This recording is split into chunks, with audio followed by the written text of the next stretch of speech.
Everyone, इस video में मैं एंगल के बारे में बात करने वाला हूं। तो मैं स्टार्ट करूंगा एंगल से। वीडियो को स्टार्ट से एंड तक देखना, आपको बहुत सारी चीजें यहाँ पे मिलने वाली है।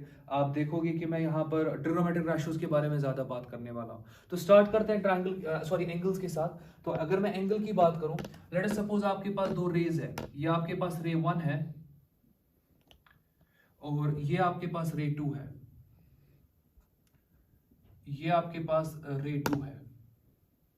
तो मेरे पास दो रेज है और ये दोनों रेज यहां पर एक पॉइंट पे मीट कर रही है। तो ये इनका कॉमन पॉइंट है। ये इनका कॉमन पॉइंट है। ये इनका कॉमन पॉइंट है। और दो रेज जिस फिगर को एनक्लोज करती है, जिस ज्योमेट्रिकल फिगर को आपकी दो रेज एनक्लोज करेंगी, उसी को आप एंगल कहते हो। सो यहां पर आपके पास रे 1 है, यहां पर रे 2 है और ये ज्योमेट्रिकल फिगर यहां पर एनक्लोज हो रहा है। मैं इसको थीटा से रिप्रेजेंट करता हूं। यही थीटा आपका एंगल बन जाएगा। सो ये एंगल आपके पास दो रेज के बीच में एक एनक्लोज्ड फिगर है और इसी को आप क्या कहते हो? एनक्लोज्ड ज्योमेट्रिकल फिगर है और इसी को आप एंगल कहते हो। अब यहां पर ये जो एंगल की बात हो रही है, ये जो कॉमन पॉइंट आपके पास है, इस कॉमन पॉइंट को आप वर्टेक्स ऑफ एंगल बोलते हो। इसको आप वर्टेक्स ऑफ एंगल बोल रहे हो। इसको आप वर्टेक्स ऑफ एंगल बोलते हो। अगेन मैंने रेज से स्टार्ट क्यों किया? क्योंकि अभी मैं आपको स्टैंडर्ड पोजीशनिंग के बारे में बात करने वाला हूं। तो वहां पर भी आपको समझ में आएगा कि मैंने रेज को क्यों लिया। क्योंकि आपके पास एक ये रे 1 है और रे 2 है। इन दो रेज में से अगर आप किसी एक रे को एक्स एक्सिस के अलोंग रखोगे तो वो स्टैंडर्ड पोजीशन बन जाएगी। और इस वर्टेक्स को अगर आप कोऑर्डिनेट सिस्टम के ओरिजिन पे रखोगे, इस रे को अगर आप एक्स एक्सिस के अलोंग रखोगे, तो ये जो आपके पास पूरा एंगल हो जाएगा, ये स्टैंडर्ड पोजीशनिंग ऑफ एंगल बन जाएगी। तो मैं उसके बारे में बात अभी करने वाला हूं, बट फिलहाल के लिए ये आपके पास पहले एंगल की बात हो रही है। तो होपफुली इसमें किसी को डाउट नहीं होगा। ये दोनों रेज जो है ये इस एंगल के साइड्स बन जाते हैं। ये दोनों रेज एग्जैक्टली इस एंगल के क्या बन जाएंगे? ये इसके सिंपली यहां पर साइड्स कहलाते हैं। ये इनके साइड्स कहलाते हैं। तो ये इसके साइड्स कहलाते हैं। तो अगेन दो रेज के बीच में आपका एंगल होने वाला है। ये एक ज्योमेट्रिकल फिगर है जो दो रेज के बीच में एनक्लोज होता है। फर्दर अगर मैं बात यहां पे करूं, जरूरी नहीं है कि दो रेज आपको एंगल देंगे।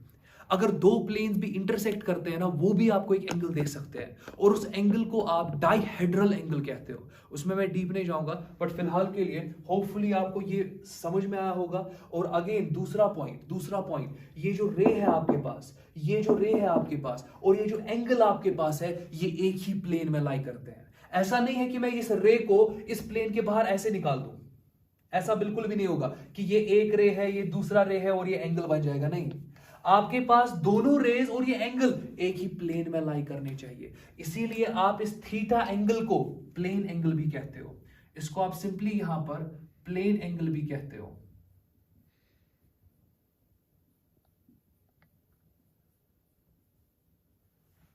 अच्छा, अगर आप रे को बाहर निकालोगे तो वैसा कुछ अगर होगा तो आप सॉलिड एंगल की तरफ जाओगे। वहां पर अगेन मैं उसके बारे में बात नहीं करने वाला हूं। 12th के सेक्शन में मैं बात करूंगा, जब हम गॉस थ्योरम के पास पहुंचेंगे वहां पर मैं बात करता हूं। तो फिलहाल के लिए आप सिंपली यहां देख लो, ये आपका एंगल है यहां पर। तो लेट अस सपोज मैं एक सर्कल लेता हूं। लेट अस सपोज कि मैं सिंपली एक सर्कल ले रहा हूं। यहां पे मैंने सिंपली एक सर्कल यहां पर ले लिया और ये सर्कल का सेंटर है आपके पास। ये सर्कल का सेंटर है आपके पास और ये मैंने पहला रे यहां पर ड्रॉ किया और ये दूसरा रे आपके पास मैं ड्रॉ कर रहा हूं। ये दोनों रेज यहां पर एक एंगल सबटेंड करेंगे, लेट दैट बी थीटा।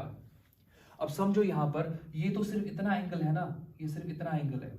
अगर मैं फॉर एग्जांपल मैं इसको यहां पे नेमिंग कर रहा हूं, ये सेंटर आपके पास O है, ये आपके पास A है, ये आपके पास B है। तो आप सिंपली देख सकते हो कि ये आपका एंगल यहां पर है। अगर मैं इस B पॉइंट को आगे लेते जाऊं, अगर मैं इस B पॉइंट को यहां पर आगे कंटिन्यूअसली मूव करते जाऊं, सो मैंने B को मूव करा, यहां तक पहुंचा, ऑब्वियसली आपका एंगल यहां पे बढ़ जाएगा। आपका एंगल यहां पर बढ़ जाएगा, आप चेक कर सकते हो, आपका एंगल भी यहां पर बढ़ जाएगा। तो अभी आपके पास ये थीटा एंगल है। ये थीटा एंगल आप देख सकते हो कि यह बढ़ गया। तो आप सिंपली देख सकते हो फर्दर यहां पर अगर मैं B को यहां की तरफ ले जाऊं, यहां की तरफ अगर मैं इसको ले जाऊं, आप सिंपली देख सकते हो मैं वापस कहां की तरफ जा रहा हूं, मैं A की तरफ जा रहा हूं। तो आपका जो एंगल है वो कुछ ऐसे जा रहा होगा। आपका जो एंगल है वो कुछ इस तरीके से ट्रेवल कर रहा होगा। और जब मैं वापस A पे पहुंच जाऊंगा, आपका ये एंगल यहां तक आ जाएगा। कहने का मतलब ये है कि 10 degree, 20 degree, 30 degree, 40 degree, 90 degree, 120 degree, 180 degree, 270 degree, और यहां पर जब वापस पहुंच जाओगे पूरे एक राउंड के बाद, यहां पर 360 डिग्री वैल्यू आपके थीटा का होगा। तो ये डिग्रीज की बात हो रही है, ये डिग्रीज की मैं बात कर रहा हूं, ये मैं डिग्रीज की बात कर रहा हूं। सो फर्दर अगर मैं बात करूं, यहां पे आपके पास इस सर्कल का कुछ ना कुछ रेडियस होगा ना, let that be radius R. तो आपका रेडियस जो मैं यहां पर ले रहा हूं वो मैं सर्कल का रेडियस आर ले रहा हूं। कहने की बात यह है कि आप सबको पता है कि theta is equal to arc divided by radius. Theta is equal to arc divided by radius. अब थीटा की अगर मैं बात करूं, आपका आर्क यहां पे ए बी है, आपका आर्क यहां पर ए बी है, और आपका जो रेडियस है वो आपके पास आर है। अब देख लो मैं सिंपली क्या करने वाला हूं। अगर फॉर एग्जांपल मैं पूरा सर्कल ट्रेवल करूं, अगर मैं पूरा सर्कल ट्रेवल यहां पे करूं, अब समझो मैं क्या बोल रहा हूं, अगर मैं पूरा सर्कल यहां पे ट्रेवल करूं, आपको नहीं लगता कि जो आपका पाथ होगा वो आप ए भी नहीं होगा, वो पूरा सर्कल आप ट्रेवल कर रहे हो, तो वो सर्कल का सरकमफ्रेंस होगा, क्योंकि आपने पूरा सर्कल ट्रेवल किया ना, तो सर्कल के सरकमफ्रेंस पे आप ट्रेवल कर रहे हो। तो जब आप एक पूरे सर्कल को ट्रेवल करोगे तो आप कितना चले, आप सरकमफ्रेंस लेंथ चले, और सरकमफ्रेंस किसके बराबर होता है, 2 पाई आर। डिवाइड किससे हो रहा है, आर से। अच्छा, थीटा का वैल्यू जब आप पूरा सर्कल चलते हो, जब आप पूरा सर्कल यहां पे चल रहे हो, आप यहां कितना थीटा ट्रेवल कर रहे हो, 360 डिग्री। तो यहां पर थीटा का वैल्यू क्या आ जाएगा, 360 डिग्री। आप देख लो आर और आर कैंसिल हो जाएगा, आपके पास सिंपली यहां पर 2 पाई इज इक्वल टू 360 है, मतलब 2 pi is equal to 360 degree. और आप बोल सकते हो ना कि 360 degree it is equal to 2 pi. आप 21 और 180 के साथ ये ले लो, मैं लिख सकता हूं ना, therefore 180 degree it is equal to pi, और यहां पर आप रेडियन लिखते हो, RAD में लिख रहा हूं। तो यहां पर कहने का मतलब क्या है आपके पास कि 180 degree it is equal to pi radians. अच्छा, 1 डिग्री किसके बराबर होगा, पाई बाय 180 रेडियंस। अब देख लो आराम से देखते जाओ। तो आपके पास यहां पर 180 डिग्री आपका पाई रेडियंस के बराबर है, 180 डिग्री आपका यहां पर पाई रेडियंस के बराबर है, 1 डिग्री आपका पाई बाय 180 रेडियंस के बराबर होगा। लेट अस एज्यूम एक एग्जांपल लेता हूं, 60 डिग्री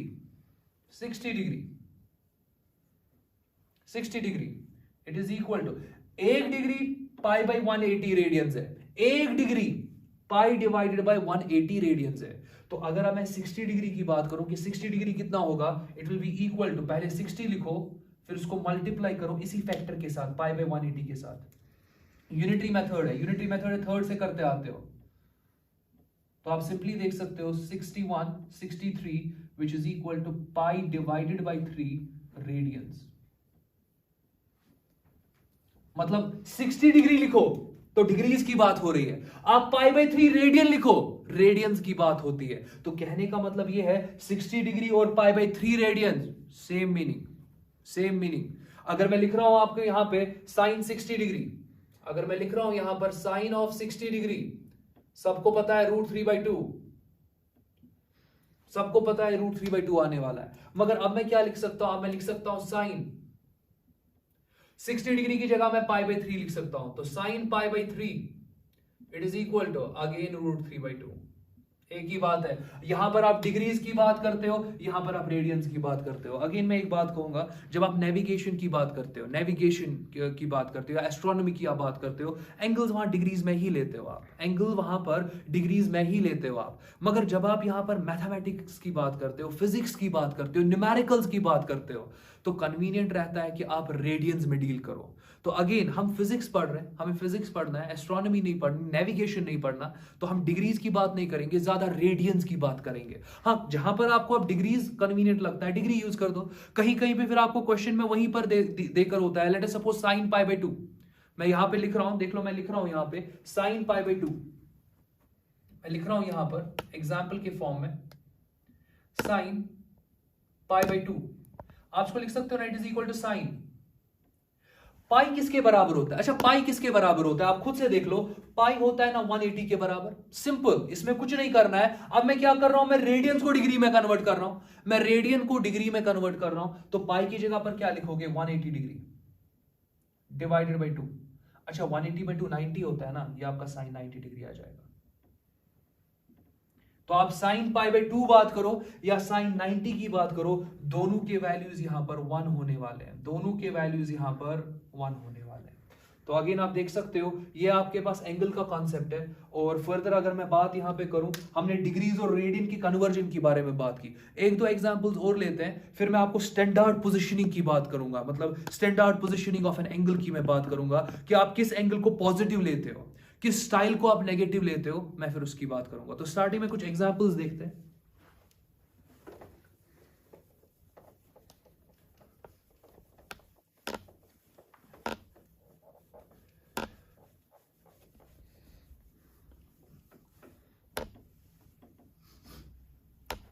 तो लेट अस सपोज मैं आपको बोल रहा हूं 120 डिग्री को, तो कन्वर्ट 120 डिग्री इनटू रेडियंस।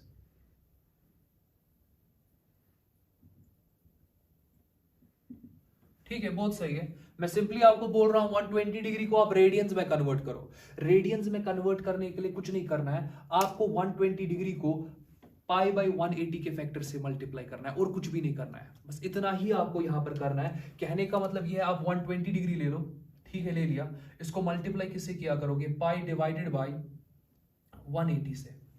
तो बहुत सही, इसमें डाउट किसी को नहीं होगा। आप देख लो 0 और 0 कैंसिल आउट हो रहा है, 0 और 0 आपका कैंसिल आउट हो रहा है। तो ये आपका actually pi divided by 180 degree है, तो डिग्री डिग्री भी आप कैंसिल कर सकते हो। आपका 0 0 कैंसिल हो रहा है। आप फर्दर देख सकते हो 6 3 है यहाँ पर, और ये 6 2 आएगा, तो आपका आंसर आएगा 2 pi divided by 3। That means therefore 120 degree it is equal to 2 pi divided by 3 radians. It is equal to 2 pi divided by 3 radians. Again मैं पूरा कोशिश कर रहा हूं आपके कॉन्सेप्ट्स को बिल्ड करने की। आप देख सकते हो कैसे मैंने 120 डिग्री को रेडियंस में कन्वर्ट किया। तो 2 पाई बाई 3 किसके बराबर, 2 पाई बाई 3 120 डिग्री के बराबर। चलो 2 पाई बाई 3 को ही वापस डिग्रीज में कन्वर्ट करते हैं। देख लो यहां पर मैं 2 पाई बाई 3 को ही किस में कन्वर्ट करूंगा, डिग्रीज में। आप देखते जाओ, आप देखते जाओ यहां पे।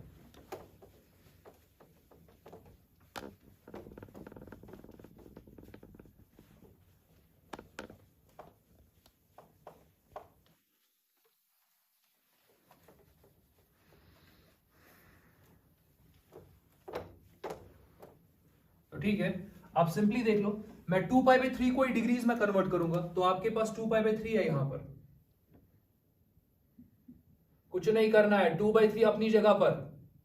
पाई का वैल्यू 180 होता है ना, अब ये याद रख लो, पाई का वैल्यू 180 होता है, बस ऐसे याद रख लो आप यहां पर। सो पाई इज इक्वल टू 180 मैंने सब्स्टिट्यूट कर दिया, 3 1 जा 360, 60 इंटू 2 आपके पास 120 डिग्री। बहुत आसान है ये। लेट अस सपोज मैं आपको बोल रहा हूं पाई बाई 6, मैं लिख रहा हूं कन्वर्ट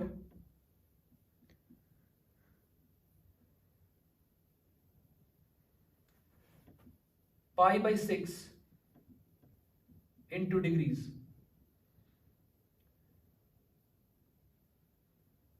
तो मुझे पाई बाई 6 को कन्वर्ट करना है डिग्रीज में। तो आप सिंपली क्या करोगे, पाई की जगह पर क्या लिख दोगे, 180 डिग्री हो गया।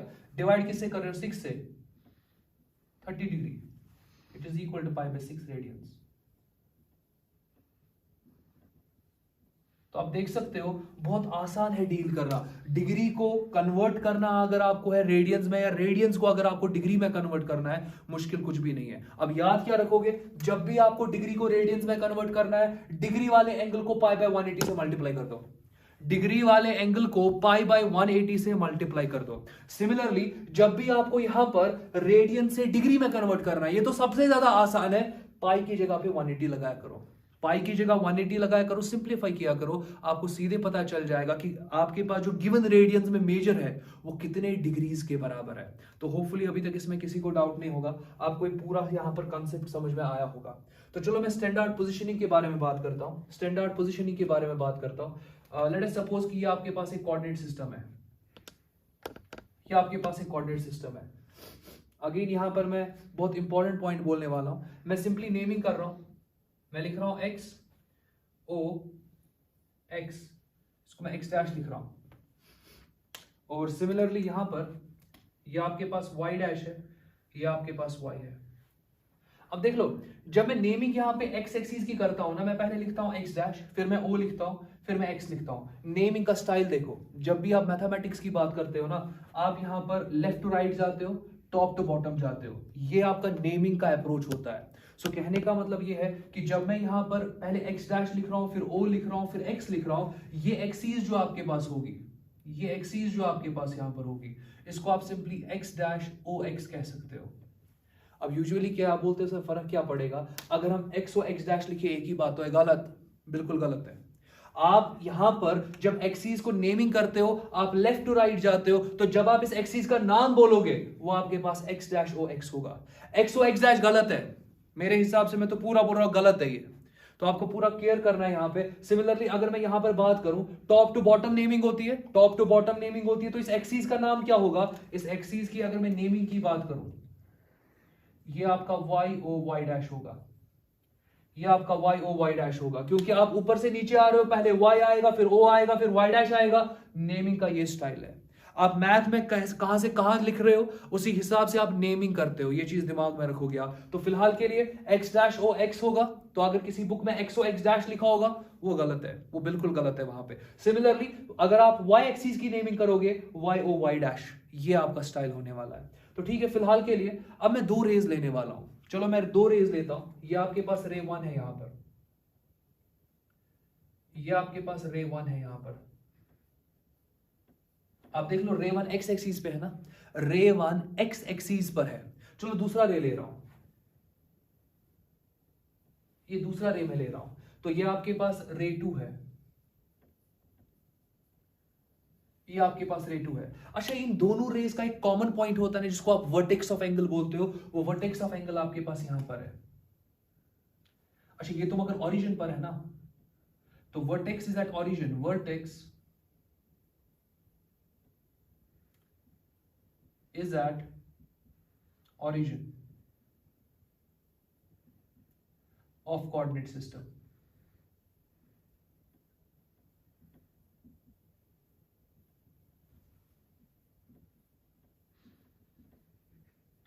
Vertex is at origin of coordinate system.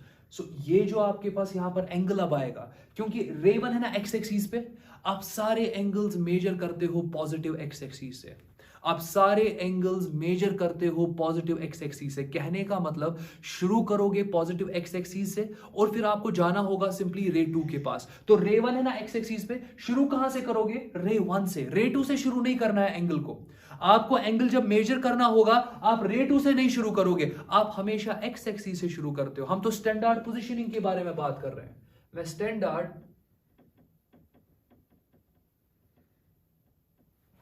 Positioning,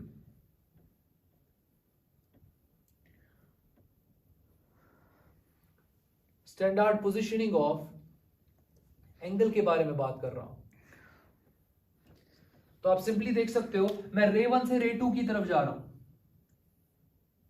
ये स्टाइल है मेरे जाने का। क्योंकि आप जब भी एंगल को मेजर करते हो, आपको एक्स एक्सिस से टेक ऑफ करना पड़ता है, एक्स एक्सिस से आपको मेजर करना पड़ता है। तो आप सिंपली एक्स एक्सिस से कहां जाओगे? आप सिंपली रे 2 तक जाओगे। अच्छा, एक्स एक्सिस से रे 2 जा रहा हूं, मगर एक्स एक्सिस पे आपका रे 1 है ना। जब भी आपका रे 1 एक्स एक्सिस पे होगा, जब भी आपका रे 1 एक्स एक्सिस पे होगा, जब भी आपके एंगल का वर्टेक्स ओरिजिन पे होगा, ऐसे यहां पर एंगल जो यहां पर बन रहा है, इस एंगल को आप बोल सकते हो ये स्टैंडर्ड पोजीशनिंग में है। और स्टैंडर्ड पोजीशनिंग में आप देख लो, जब मैं रे 1 से रे 2 की तरफ जा रहा हूं, मुझे एक्स एक्सिस से रे 2 की तरफ जाना है, मैं यहां पर काउंटर क्लॉकवाइज जा रहा हूं। काउंटर क्लॉकवाइज जब भी आप जाते हो ना, आपका एंगल जो होता है वो पॉजिटिव होता है। तो एंगल को अगर मैं थीटा से रिप्रेजेंट करूंगा, ये आपका पॉजिटिव होगा, ये आपका पॉजिटिव होगा। अब थोड़ा हम जा रहे हैं, अब हम थोड़ा उस पार्ट में जा रहे हैं जो कि आपके फिजिक्स में यूज होती है ये चीजें।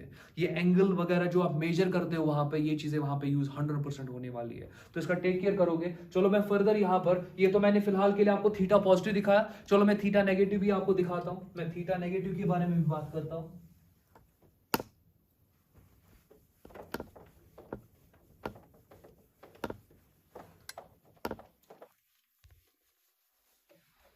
मैं थीटा नेगेटिव के बारे में बात करता हूं। अगेन आपके पास यहां पर एक कोऑर्डिनेट सिस्टम में ले रहा हूं, मैंने कोऑर्डिनेट सिस्टम एक ले लिया, और अगर मैं नेमिंग की बात करूं तो पहले यहां पर मैं x डैश लिख रहा हूं, फिर o लिख रहा हूं, फिर x लिख रहा हूं।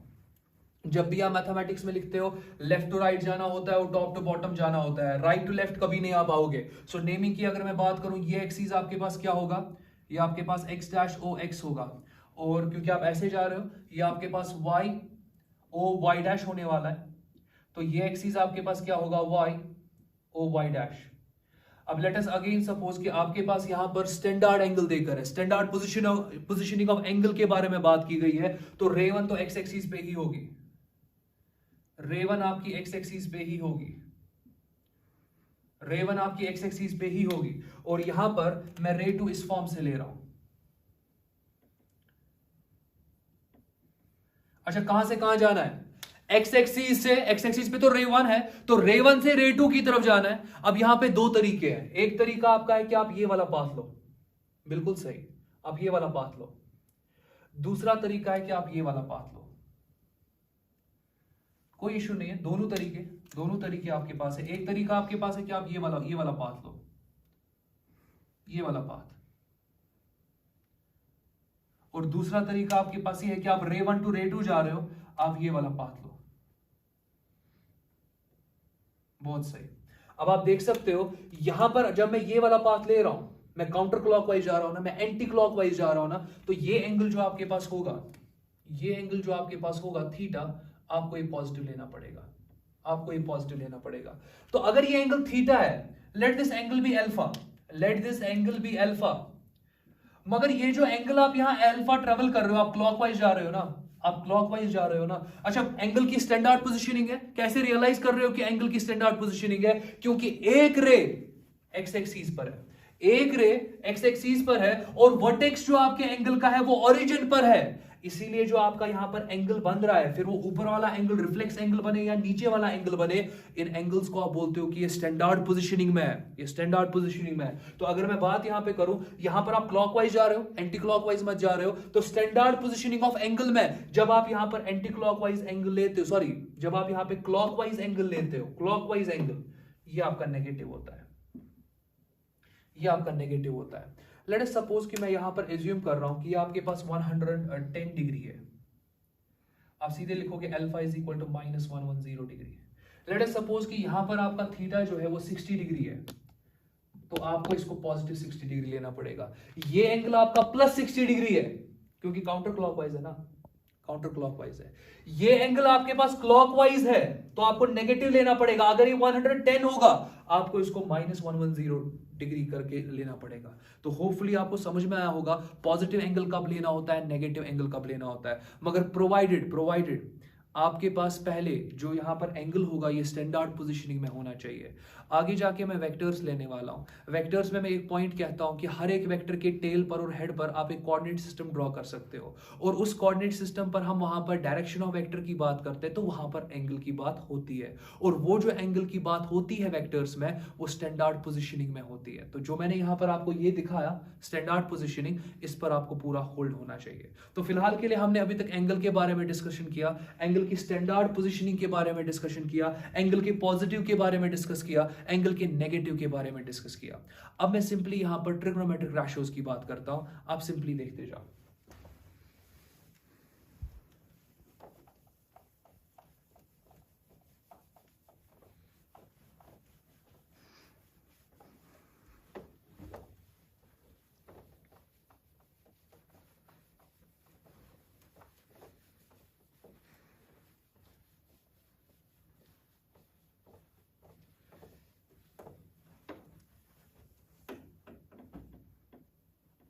तो ठीक है,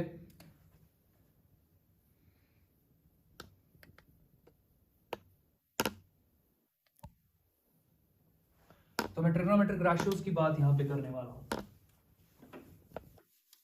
तो ठीक है, जब हम ट्रिग्नोमेट्रिक रेशियोज की बात करते हैं ना, तो हमें लगता है कि ठीक है रेशियोज ही तो है, एक ट्रायंगल ले लो, उसमें एक एंगल ले लो, उसके रेशियोज आपको अलग अलग साइड्स के रेशियोज ले लो, तो वही तो आपके टी रेशियोज बनते हैं। मगर अगर थोड़ा सा आप ज्योमेट्रिकली इनको देखने की कोशिश करोगे तो टी रैशोज को आप सिंपली एक ज्योमेट्रिकल मतलब ज्योमेट्रिकल कॉन्सेप्ट की तरफ समझ सकते हो। मैं सिंपली आपको दिखाता हूं, आप देखते जाओ। पहले मैं टी रैशोज की बात करता हूं। तो पहला टी रैशो आपका साइन होता है, sine of theta. Let us suppose, देख लो साइन जो आपके पास है ये एक्चुअली SIN ही है, इसका फुल फॉर्म साइन है। और साइन का मतलब कर्व होता है। अगर मैं साइन के बारे में बात करूं इसका मतलब होता है कर्व। और अगर मैं साइन के ग्राफ की बात करूं, आप सबों ने मैंने दिखाया हुआ है ये, अगर आप सबों ने देखा होगा वो लेक्चर, साइन फंक्शन पे मैंने पूरा एक लेक्चर रखा हुआ है, उसको आप देख सकते हो। और वहां पर मैंने आपको ग्राफ दिखाया है साइन का, वो कुछ इस फॉर्म का होता है। तो साइन जो आपको यहां पर दिख रहा है ये ग्राफ, ये कर्वी ग्राफ है ना, इसीलिए आप इसको साइन कहते हो। साइन का नाम साइन क्यों है? क्योंकि आप ग्राफ साइन का जो प्लॉट करते हो, जब आप यहां पर थीटा रखते हो और यहां पर साइन थीटा रखते हो और आप जब साइन का ग्राफ प्लॉट करते हो, ये कर्वी ग्राफ आपका बन जाता है, इसीलिए साइन को साइन आप कहते हो। तो ये आपका साइन थीटा है, ये आपका साइन थीटा है। और अगर मैं बात यहां पे करूं, ये आपका साइन थीटा है यहां पे। और अगर मैं यहां पर रैशोज की बात करूं तो मैं ट्राइंगल एक यहां कंस्ट्रक्ट करता हूं। ये आपका ट्राइंगल मैंने कंस्ट्रक्ट कर दिया।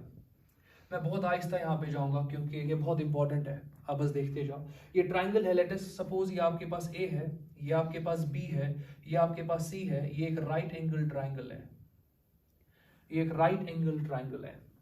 तो आप समझने की कोशिश करना मैं क्या बोल रहा हूं। लेट अस सपोज ये आपके पास थीटा है, तो ये आपके पास यहां पर जो होगा it will B 90 minus theta. ये आपके पास 90 माइनस थीटा होगा। और आपको पता होना चाहिए कि ये दो एंगल्स जो है ये आपस में कॉम्प्लीमेंट्री एंगल्स है, क्योंकि इनका सम जो है वो 90 के बराबर होगा। देखते हैं, आप चेक कर लो। मैं लिख रहा हूं यहां पे theta plus 90 minus theta it is equal to theta theta cancel 90 के बराबर आ रहा है ना। तो इन दो एंगल्स का सम आपका किसके बराबर है? 90 के बराबर। तो ये दोनों जो आपके पास एंगल्स है ये कॉम्प्लीमेंट्री एंगल्स है।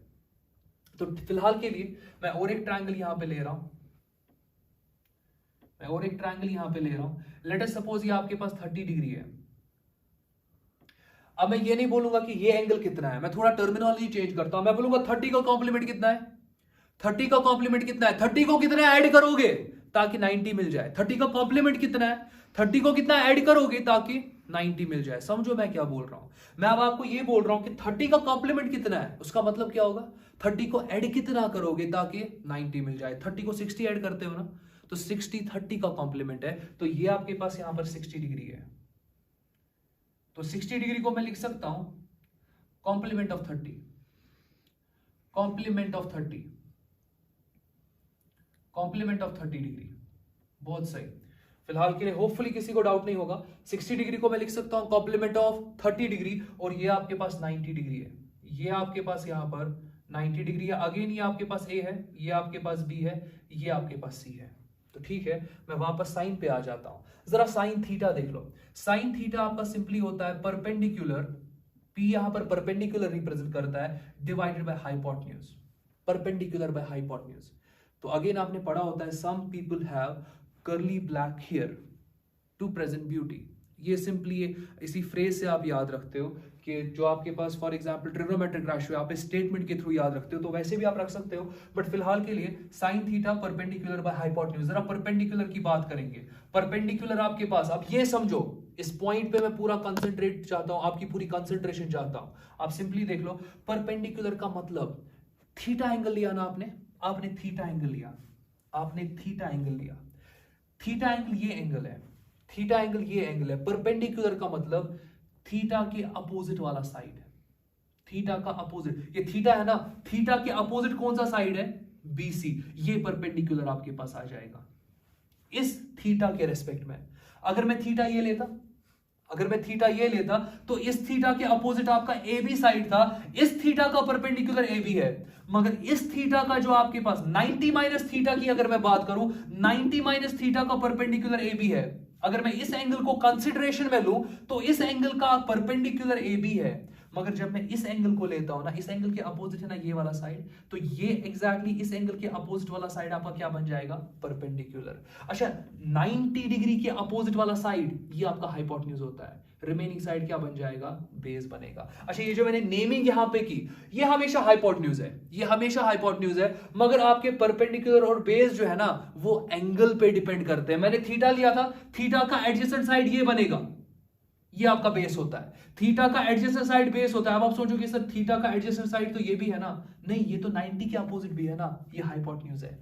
ये जो मैं अभी आपको बोल रहा हूं ना, ये बहुत बहुत बहुत ज्यादा फ्रूटफुल आपके लिए रहने वाला है, आप खुद रियलाइज करोगे। अब फिलहाल के लिए आप देख सकते हो कि ये आपका परपेंडिकुलर, ये बेस, ये हाइपोटेन्यूज, तो परपेंडिकुलर किसके बराबर आ गया, वो आपका बीसी आ गया, सीबी आ गया, और हाइपोटेन्यूज किसके बराबर आपका आ रहा है, वो एसी आ रहा है। तो ये आपका साइन थीटा है, बहुत सही। होपफुली इसमें किसी को डाउट नहीं होगा। दूसरी बात मैं कर रहा हूं यहां पे कॉस थीटा, तो रेशियोज की बात हो रही है। कॉस थीटा की अगर मैं बात करूं, कॉस आपका सिंपली होता है बेस बाय हाइपोटेन्यूज।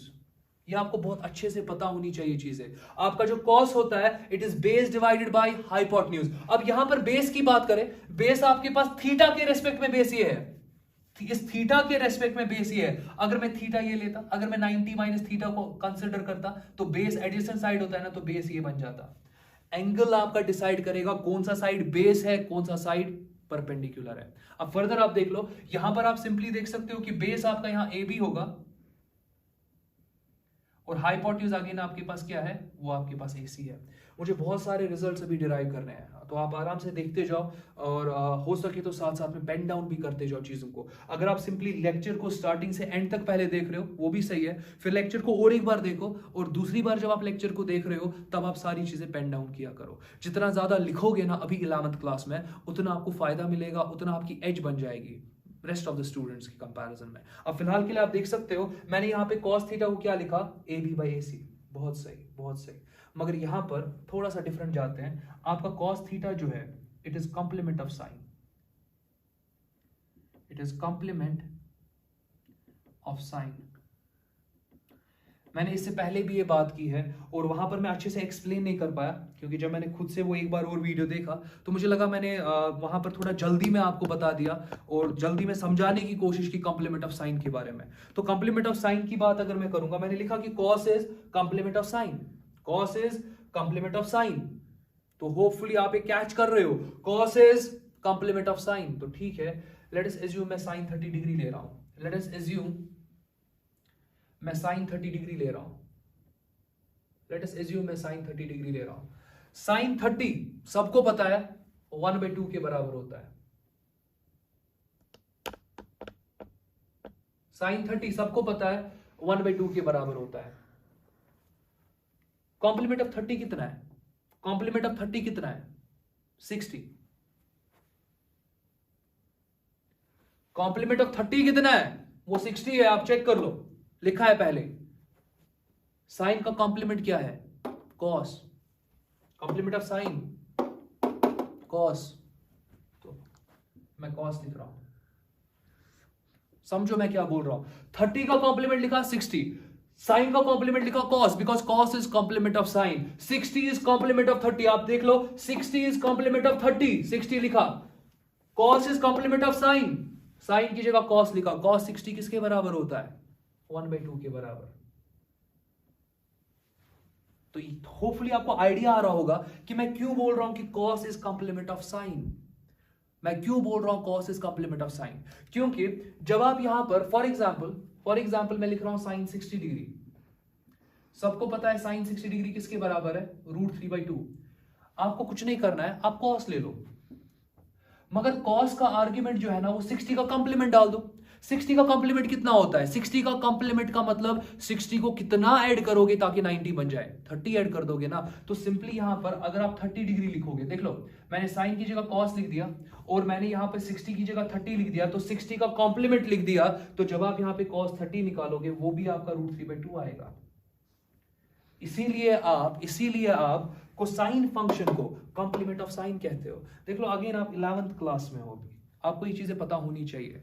यूजुअली जब आप ऐसी चीजें पूछते हो किसी से, तो वो आपको कहता है ये जरूरत किसको है, ये कहाँ जरूरत लगेगी, कहाँ लगेगी जरूरत है, वो नहीं है। अभी आप 11th में हो, आपको ये सारी चीजें पता होनी चाहिए।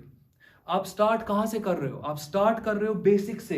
आपके जब बेसिक्स क्लियर हो जाएंगे, आप इवेंचुअली किसी भी जगह पर, कहीं पर भी, कोई भी फॉर एग्जांपल प्रॉब्लम आप फिर फेस कर सकते हो। बट अभी आपको पूरा ये बेस पता होना चाहिए। आपको इतना नॉलेज होना चाहिए कि कॉम्प्लीमेंट ऑफ साइन मतलब कॉस क्यों है कॉम्प्लीमेंट ऑफ साइन, इतना नॉलेज आपको होना चाहिए।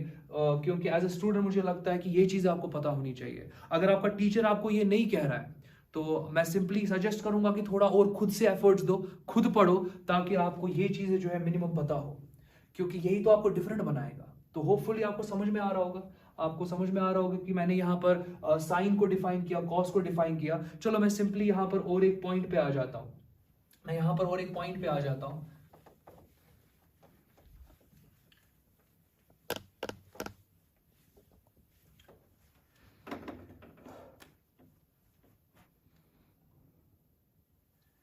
मैं यहाँ पर और एक पॉइंट पे आ जाता हूँ। आपके पास अगेन मैं टैन थीटा की बात करता हूँ, और ट्राइंगल मेरा ये था, ट्राइंगल मेरे पास ये था,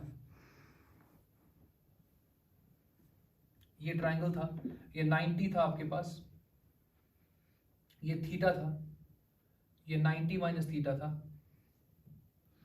ये आपका ए है, ये आपका बी था, और ये आपका सी था। थीटा के एडजेसेंट वाला साइड बेस होगा, थीटा के अपोज वाला साइड परपेंडिकुलर होगा, 90 के अपोज वाला साइड हाइपोटेन्यूज होगा। Tan theta perpendicular by base, तो टैन थीटा आपके परपेंडिकुलर की अगर बात करें तो आपके पास वो BC होगा, और अगर मैं बेस की बात करूं वो आपका AB होगा। तो ये आपका टैन थीटा होता है। अच्छा, टैन थीटा को टैन थीटा क्यों कहते हैं? टैन थीटा को टैन थीटा क्यों कहते हैं, अब ये भी समझने की कोशिश करते हैं। लेट अस अगेन एज्यूम कि मेरे पास एक सर्कल है, लेट्स एज्यूम कि मेरे पास एक सर्कल है, और मैं सिंपली क्या कर रहा हूं, मैं यहां पर एक टैंजेंट ड्रॉ कर रहा हूं, मैं सिंपली यहां पर एक टैंजेंट ड्रॉ कर रहा हूं, और ये आपके पास मैं रेडियस इसका 1 ले रहा हूं, मैं रेडियस इसका 1 ले रहा हूं, और लेट अस एज्यूम कि मैं यहां पर 30 डिग्री ले रहा हूं। समझो अब समझो मैं क्या बोलने वाला हूं, फिर हम इसको देखेंगे भी, हम इसको सॉल्व भी करेंगे। ये आपके पास 30 डिग्री है, ये रेडियस मैंने सर्कल का 1 लिया, तो कहने का मतलब ये है कि ये जो सर्कल आपके पास है ये सिंपली आपका यूनिट सर्कल है, ये आपका यूनिट सर्कल है, ये आपका यूनिट सर्कल है, और यूनिट सर्कल में आपके पास ये रेडियस मैंने 1 लिया। आप देख सकते हो कि एंगल 30 डिग्री है। अब आप देख लो ये टैंजेंट है ना, ये टैंजेंट है ना आपके पास, तो टैंजेंट आपका इस पॉइंट पे लग रहा है, और ये आपके पास थीटा 30 डिग्री जो है वो इस ट्रायंगल में आ रहा है, वो इस ट्रायंगल में आ रहा है। इस ट्रायंगल का ये वाला साइड आपका tan 30 होगा सीधे। आप देख लो ये जो टैंजेंट है, ये वाला टैंजेंट ट्रायंगल के साथ जो रिलेट हो रहा है टैंजेंट, वो सीधे आप इस 30 डिग्री का tan 30 लिख रहे हो। तो आप देख सकते हो कि इसको टैंजेंट क्यों बोला जाता है, क्योंकि ये जो मेजर आपको इस लेंथ का मिल रहा है, ये लेंथ का जो मेजर आपको मिल रहा है वो आपका टैंजेंट ही तो है, इसलिए आप इसको टैन बोलते हो। आप देख सकते हो यहाँ पे tan थीटा आपका यहाँ पर सिंपली होता है परपेंडिकुलर बाय बेस, तो tan 30 की अगर मैं बात करूं, tan 30 डिग्री परपेंडिकुलर आपका ये वाला साइड होगा ना, 30 के अपोजिट वाला साइड परपेंडिकुलर, तो परपेंडिकुलर आपका ये आ जाएगा। अच्छा बेस देख लो, बेस 1 है ना, तो बेस 1 है, तो आपका जो परपेंडिकुलर है वो आ गया ना tan 30 के बराबर, वो आ गया ना tan 30 के बराबर। तो आप देख सकते हो कि आपको टैंजेंट का मेजर मिल रहा है, कैसे, जो भी यहां एंगल सबटेंड हो रहा है उसका tan 30 लिख दो। तो ये जो tan 30 है ना, इसको tan क्यों कहते हैं? tan को tan इसलिए कहा जाता है क्योंकि ये जो tan है आपको, ये आपको टैंजेंट का मेजर देता है। तो होपफुली आपको ये चीजें समझ में आ रही होंगी कि आप cos को cos क्यों बोलते हो और tan को tan क्यों बोलते हो। अगर फॉर एग्जांपल मैं थोड़ा तेज चला गया होगा, आप प्लीज वीडियो को और एक बार देखो ताकि चीजें जो है वो आपके दिमाग में आए। फिर भी डाउट रहता है कमेंट सेक्शन में आप कमेंट करो, आपको तो पूरा आप वहां पर कर सकते हो कमेंट, मैं जरूर रिप्लाई आपका करूंगा। तो फिलहाल के लिए आप सिंपली देख सकते हो ये आपका साइन आ गया, cos आ गया, और आपके पास tan आ गया। इन्हीं के रेसिप्रोकल्स अगर मैं लूं, इन्हीं के रेसिप्रोकल्स अगर मैं लूं, अगर मैं 1/sin की बात करूं, 1/sin थीटा, अगर मैं 1/cos थीटा की बात करूं, अगर मैं 1/tan थीटा की बात करूं, आपका सिंपली यहां पर 1/sin थीटा, 1/sin थीटा आपके पास cosec थीटा होता है, 1/cos थीटा आपका sec थीटा होता है, 1/tan थीटा आपका cot थीटा होता है। तो आप देख सकते हो कि यहां पर आपके पास इनके रेसिप्रोकल्स जो है वो आपको कोसेक, सेक और कॉट दे देते हैं। अच्छा, और एक पॉइंट आप सुन सकते हो, साइन थीटा आपका क्या था यहां पर, परपेंडिकुलर बाय हाइपोटेन्यूज। अब आप जब रेसिप्रोकल लोगे तो ये बन जाएगा ना हाइपोटेन्यूज बाय परपेंडिकुलर, ये बन जाएगा आपके पास हाइपोटेन्यूज डिवाइडेड बाय परपेंडिकुलर। अच्छा, हाइपोटेन्यूज AC था, परपेंडिकुलर CB था, तो ये बन जाएगा AC divided by CB। Further 1 by cos theta आपका बेस बाय हाइपोटेन्यूज था, तो ये आपका हाइपोटेन्यूज बाय बेस आ जाएगा। अच्छा, हाइपोटेन्यूज कितना था, AC था, बेस कितना था, AB था, मैं सिंपली यहां पर AC डिवाइडेड बाय AB लिख रहा हूं। सिमिलरली अगर मैं कॉट थीटा की बात करूं, आपका जो टैन थीटा था परपेंडिकुलर बाय बेस, जब रेसिप्रोकल लोगे तो कॉट थीटा मिलेगा, रेसिप्रोकल इसका ले लो तो आपका क्या बनेगा, बेस बाय परपेंडिकुलर। अच्छा, बेस किसके बराबर है यहां पर, बेस यहां पर AB है तो आप AB लिख दो, और परपेंडिकुलर यहां पर अगर आप बात करोगे वो आपका BC है तो नीचे आप BC लिख दो। तो ये आपके पास ट्रिग्नोमेट्रिक रेशियोज है। तो ट्रिग्नोमेट्रिक रेशियोज आपके पास साइन, कॉस, टैन होता है, और इनके रेसिप्रोकल्स की बात करें तो कोसेक, सेक और कॉट होता है। तो होपफुली इसमें किसी को डाउट नहीं होगा, थोड़ा आपको आइडिया आया होगा कि कॉस को कॉस क्यों कहते हैं और टैन को हम टैन क्यों कहते हैं। हम अगेन यहाँ पर मैं आपको ये भी समझा सकता हूँ कि आप कोसेक को कोसेक क्यों कहते हो, सेक को सेक क्यों कहते हो, कॉट को कॉट क्यों कहते हो, बट नेक्स्ट टाइम कभी देख लेंगे। बट मेरे हिसाब से इतना आपको फिलहाल के लिए पता होना चाहिए। तो फर्दर मैं अगर यहाँ पर बात करूं, मैं कुछ यहाँ पे फॉर्मूले दिखाने वाला हूं, जिन फॉर्मूले को आप बहुत अच्छे से दिमाग में रखोगे, और मैं आपको साइन और कोसाइन रूल ट्रायंगल्स के लिए दिखाने वाला हूं। हार्डली 4 से 5 मिनट लगेंगे, आप सिंपली थोड़ा सा और मेरे साथ रहो और हम इस चीज को कंप्लीट करेंगे। तो देख लो कुछ इंपॉर्टेंट फॉर्मूले 10th क्लास में आपने 100% पढ़ी होंगी, बस मैं यहाँ पे लिख रहा हूं, आप इनको रिपीट कर लो। और कुछ एक दो फॉर्मूले जो आपने नहीं पढ़ी होंगी वो मैं आपके सामने एज अ रिजल्ट दूंगा आपको, तो वो आप चेक कर लोगे, वो उनको मेमोराइज करके रखोगे, क्योंकि आगे जाके 100%, 100 नहीं 200% वो आपको यूज होने वाली है।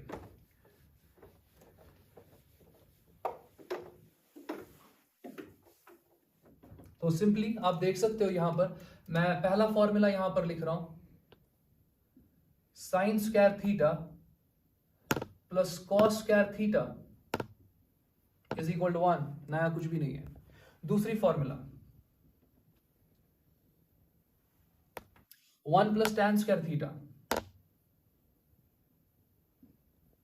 It is equal to sec square theta. यहां पर मैं थोड़ा सा यहां पर मैं एम्फसाइज करना चाहता हूं इस पॉइंट पे, टैन और सेक आपस में रिलेटेड होते हैं, टैन और सेक आपस में रिलेटेड होते हैं, टैन और सेक आपके आपस में रिलेटेड होते हैं। सेक का मतलब सीकेंट होता है, सेक का मतलब सीकेंट होता है। चलो मैं दिखाता हूं थोड़ा सा। आपके पास फॉर एग्जांपल अगेन एक सर्कल है, और लेट अस सपोज ये आपके पास यहां पर टैंजेंट है, और ये आपके पास रेडियस है, और मैं सिंपली ऐसे ले रहा हूं, आर का वैल्यू 1 है, और लेट अस अगेन सपोज ये 30 डिग्री है। ये आपका टैंजेंट का मेजर है ना, अब पता है अभी देखा हमने, ये आपका सीधे tan 30 डिग्री आएगा। अगर मैं इसका मेजर लूं, ये सीकेंट है आपके पास, सीकेंट क्यों है, क्योंकि ये सर्कल को एक पॉइंट पे कट कर रहा है, ये आपका सेक 30 होगा, ये आपका सेक 30 होगा। अब आपको थोड़ा डाउट रहा होगा कैसे सेक 30, चलो कॉस से शुरू करते हैं, जरा कॉस 30 डिग्री देख लो, it is equal to base by hypotenuse. 30 degree का एडजेसेंट साइड ये 90 है ना, ये 90 है ना, 90 का अपोजिट क्या आपके पास बन जाएगा, हाइपोटेन्यूज। अच्छा, यहां पर 30 का एडजेसेंट साइड ये हो नहीं सकता, क्योंकि ये तो हाइपोटेन्यूज है, तो 30 का एडजेसेंट साइड 1 होगा। आप देख लो r इक्वल टू 1, 30 का एडजेसेंट साइड है, तो आप सिंपली यहां पर बेस की जगह क्या लिख सकते हो, ये आपका बेस बन जाएगा और ये आपका परपेंडिकुलर बन जाएगा। तो आप सिंपली यहां पर बेस की जगह क्या लिख सकते हो, 1, और हाइपोटेन्यूज की जगह पर आप देख लो, हाइपोटेन्यूज की जगह मैं h ही लिख रहा हूं, तो ये आपके पास ऐसे आ जाएगा। जरा रेसिप्रोकल ले लो, ये बन जाएगा 1 बाई कॉस 30 डिग्री, ये मैंने रेसिप्रोकल ले लिया। जरा इसका रेसिप्रोकल ले लो, ये आपका h बन जाएगा। तो मैंने इसका भी रेसिप्रोकल लिया, 1 बाई h का भी रेसिप्रोकल लिया, तो 1 बाई कॉस 30 डिग्री क्या होता है आपके पास, वो आपके पास सेक 30 डिग्री होता है, और ये सेक 30 डिग्री किसके बराबर, h के बराबर। तो आप देख सकते हो ये सीकेंट जो आपके पास है, ये जो सीकेंट आपके पास है, यही तो आपका हाइपोटेन्यूज का मेजरमेंट है ना। अब समझो यहाँ पर मतलब कहने का मतलब क्या है, मैंने क्यों दिखाया ये, ताकि मैं बस आपको इतना रियलाइज करवा सकूं कि टैन और सीकेंट आपस में रिलेटेड होते हैं और कुछ भी नहीं। आप देख सकते हो कि ये टैंजेंट का मेजर और ये सीकेंट का मेजर आपको इस स्टाइल में मिल रहा है, तो इसलिए रिलेटेड है आपस में। तो होपफुली आपको इसमें डाउट नहीं रहेगा। तो मैं वापस आ रहा हूं, तो आपका टैन और सेक रिलेटेड होता है। इसी तरीके से मैं तीसरा फॉर्मूला लिख रहा हूं, 1 plus cot square theta it is equal to cosec square theta. आप अगेन मैं एम्फसाइज करूंगा इस पॉइंट पे, मैं एम्फेसिस पे डाल रहा हूं कि आपके पास कॉट स्क्वायर थीटा और कोसेक स्क्वायर थीटा जो है ये आपस में रिलेटेड होते हैं। तो यहां तो मैं दिखा रहा हूं आपको, ये तो मैं दिखा रहा हूं आपको, ये मैं आपको सिंपली यहां दिखा रहा हूं, होपफुली इसमें डाउट नहीं होगा। और साथ साथ में हम यहां पे फॉर्मूले देख रहे हैं। तो ये 3 इंपॉर्टेंट फॉर्मूले हैं जो आपको अच्छे से मेमोराइज होनी चाहिए, मतलब इसमें डाउट नहीं रहना चाहिए। 1 plus tan square theta sec square theta, 1 plus cot square theta cosec square theta, और फाइनली यहां पर मैं साइन रूल पे जा रहा हूं फॉर ट्राइंगल। अगर आपके पास एक ट्राइंगल है, मैं स्टेट कर रहा हूं और कुछ भी नहीं, लेट अस सपोज कि ये आपके पास अल्फा है, ये आपके पास बीटा है और ये आपके पास गामा है, ये आपके पास ए है, मतलब ये साइड का जो मेजरमेंट है ये ए है, इस साइड का मेजरमेंट बी है और इस साइड का मेजरमेंट आपका सी है। तो कहने का मतलब ये है, जब मैं साइन रूल की बात करता हूं ना, देख लो मैं साइन अल्फा लिख रहा हूं, मैंने लिख दिया साइन अल्फा, फिर मैं इक्वल टू लिख रहा हूं साइन बीटा और मैं इक्वल टू लिख रहा हूं साइन गामा। बहुत सही। अब इसमें क्या मुश्किल है उतना, sine alpha plus sine beta plus sine gamma, sorry sine alpha is equal to sine beta is equal to sine gamma, इसमें कुछ मुश्किल है नहीं। अब देख लो, साइन अल्फा को मैंने डिवाइड किया, साइन बीटा को भी डिवाइड किया, साइन गामा को भी डिवाइड किया। अल्फा ये है ना, अल्फा ये है ना, अल्फा के अपोजिट का साइड कौन सा है, ए, तो साइन अल्फा बाई ए लिख रहा हूं। अच्छा जरा बीटा देख लो, बीटा ये है ना, बीटा के अपोजिट वाला साइड बी, तो साइन बीटा की जगह मैं बी लिख रहा हूं। अच्छा जरा गामा देख लो, गामा ये है ना, इसके अपोजिट वाला साइड सी, मैं इसको सी लिख रहा हूं। ये आपका साइन रूल है फॉर ट्राइंगल। इसी तरीके से आपके पास कोसाइन रूल होता है फॉर ट्राइंगल, कोसाइन रूल आपका ट्राइंगल का होता है, मैं वो भी दिखाता हूं। 5th पॉइंट और लास्ट पॉइंट इसी के साथ कंक्लूड करेंगे। नेक्स्ट टॉपिक जो होने वाला है वो अलाइड एंगल्स पे होने वाला है। प्लीज आप वो वीडियो जो है, जब मैं वो अपलोड करूंगा मोस्ट प्रोबेबली कल या परसों तक, प्लीज आप उसको पहले से लेकर एंड तक देखिएगा, क्योंकि अलाइड एंगल्स बहुत इंपॉर्टेंट टॉपिक है। मतलब मैं ये कहूंगा कि सिंपल हार्मोनिक मोशन में अगेन एक प्रॉब्लम है जो स्टूडेंट्स फिर कर ही नहीं पाते हैं, क्योंकि उनको अलाइड एंगल्स पे वैसा होल्ड ही नहीं होता है। तो अगेन वहां पर जब मैं वो पढ़ाऊंगा सिंपल हार्मोनिक मोशन में, मैं आपको ये पहले सजेस्ट वहां पर भी करूंगा कि आप मेरे अलाइड एंगल्स वाले लेक्चर पे चले जाओ। तो कहने का मतलब फिलहाल के लिए अलाइड एंगल्स तो नेक्स्ट लेक्चर में हम देख लेंगे। आज का लास्ट पॉइंट, अगेन मेरे पास एक ट्राइंगल है, अगेन मेरे पास एक ट्राइंगल है, ये आपके पास सी है, ये आपके पास ए है, ये आपके पास बी है और ये आपके पास थीटा है। सिंपल, अभी तक कुछ मुश्किल है नहीं यहां पर। अब मैं आपको सिंपली बोल रहा हूं कि कोसाइन रूल को यहां पे यूज करते हैं, तो मैं लिख रहा हूं यहां पर कोसाइन रूल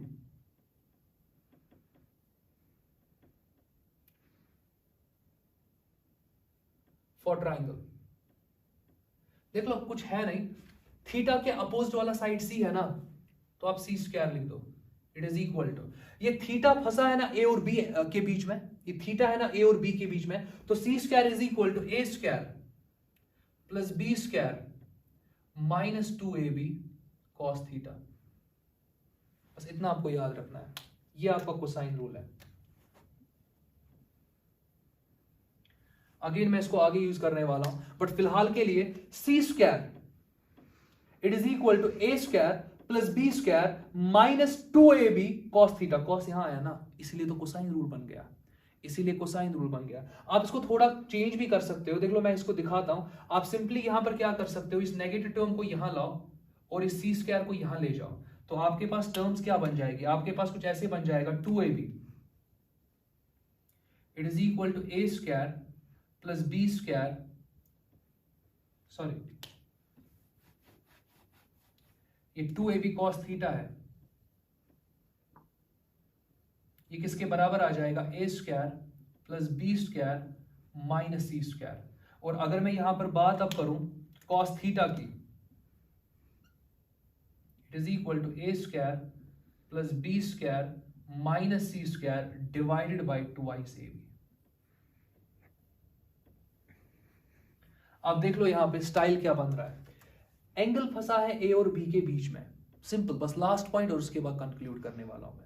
आपके पास एंगल यहां पर ए और बी के बीच में है, ए और बी के बीच में है, तो आप simply A square plus B square minus C square करोगे, क्योंकि एंगल फंसा है ए और बी के बीच में, तो ए स्क्वायर प्लस बी स्क्वायर, क्योंकि ये दोनों रिलेटेड है ना आपस में, तो इनको स्क्वायर ले लो, ऐड कर लो। ये थीटा के अपोजिट सी है, तो माइनस क्या करोगे, C square divided by twice A B. C नहीं आएगा डिनोमिनेटर में, ट्वाइस ए बी। तो लेट अस अगेन सपोज मेरे पास ये अल्फा है, मेरे पास ये अल्फा है।